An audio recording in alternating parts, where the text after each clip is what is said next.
Hi everyone, Eddie here from Eddie and the Beats Me Band. Today I've got my Silvertone 1448 amp in the case, guitar and amp combo. Recently picked this up and been having some fun with it, so I thought I'd go ahead and make a brief video and demonstrate the guitar and the amplifier. And what I'm going to do is play this guitar directly into the amp just the way you would have gotten it back in the 60s.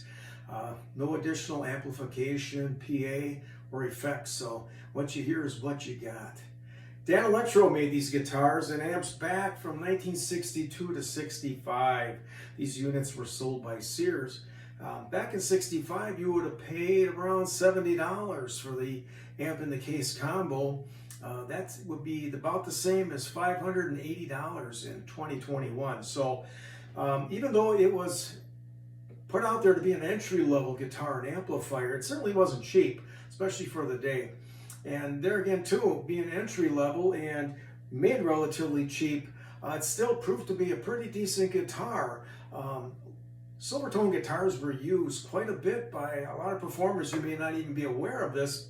Players like Pete Townsend, Jimmy Page, George Harrison, among other guitars, they used Silvertone guitars, and this 1448 was used in a lot of recordings. So it was a very playable guitar and still is today. Being that it was made relatively inexpensive and the materials used are cheap, if you do look to buy a guitar like this, or any vintage guitar for that matter, try to check it out. Try to get it in hand and play it and make sure it's structurally sound, because I'm sure a lot of these guitars had structural problems and probably fell into disrepair, maybe even thrown away. So there are a lot of good ones out there, and I'm pretty happy to have this guitar. This is an excellent example of a Silvertone 1448. So back in the 60s, suppose you got a hold of one of these, just what did you get? Well, the amplifier in the case itself was relatively small. The guitar is a short scale guitar, fit right into the case. So when you open this up, what you found was, of course, the guitar in the case. Along with it came an instruction manual or owner's manual, and this terrific little 45 record, Learn How to Play Guitar. So no doubt, you listen to that and you'll be all rocking in no time. So let's look at the guitar.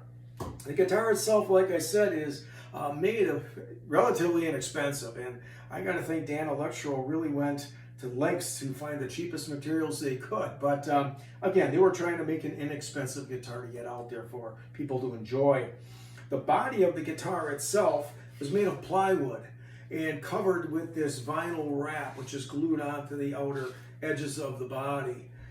The front or top of the guitar, as well as the back, are masonite, about as cheap as you can get. The pickguard is masonite. When I first looked at this guitar, I thought, well, is that a replacement? But no, this pickguard was originally made of masonite. So again, inexpensive materials, it is very lightweight. Unfortunately, like I said, materials like this really can be affected by moisture. I'm sure a lot of these guitars were kept in people's basements and forgotten about. So again, be careful if you go to purchase a vintage guitar, especially one like this. Make sure it's structurally sound. Let's take a look at the controls. You've got volume and tone, pretty basic, nothing much going on there. I typically would like the volume control towards the front where you're playing, but that's not the case. Volume's in the back, then tone, and of course this awesome lipstick pickup. And they literally, back in the day, again to save money, took old lipstick cases and put a bar wrapping to create the pickup. So the lipstick pickups are just an awesome, inexpensive pickup. I'm sure they're reproduced today. You can find replicas. Not the same, you know, every pickup has its attributes, but these are just awesome pickups in the day, cheaply made, but put out great volume, great sound, very sought after. Neck pretty straightforward. We got an aluminum nut on this particular model, and the tuners, they work fine. It doesn't stay in tune as good as today's modern guitars, but they work nonetheless. What's odd about them is they turn the opposite direction to tighten and loosen the strings, opposite of what you might expect. But not a big deal. It all works pretty darn good. Looking at the amplifier, it is about as basic as you can get. On-off switch, volume control, and of course a place to plug in your 1/4-inch jack. We've got our speaker right below the amplifier itself, which is 3 tubes.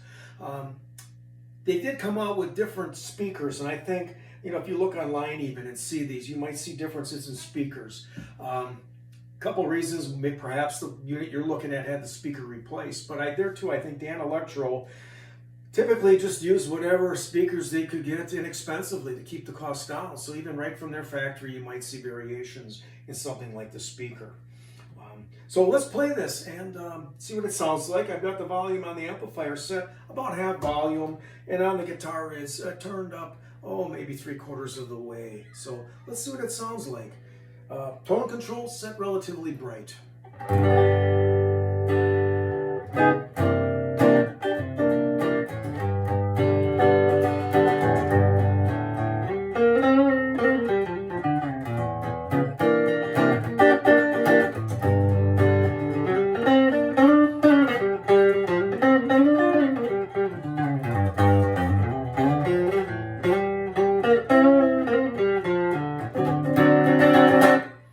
And let's turn that tone down a bit, not quite all the way to the lowest level. And of course mellows it out a bunch. And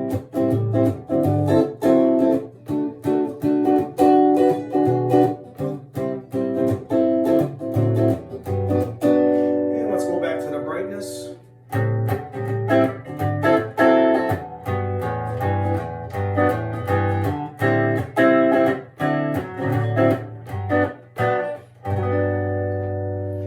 Playable guitar. What I'm going to do is have a follow-up video. I'll take this and plug it into a modern amp with some effects and reverb and all that good stuff. So I'll do that again on a follow-up video, and you can hear what this guitar might sound like. I also have a video out there playing my Silvertone 1478, another cool vintage guitar, so check that out if you get a chance. But it's been fun showing this to you. I hope you enjoy your vintage guitars, collecting and playing. If you enjoyed this video, please give me a thumbs up and keep on playing.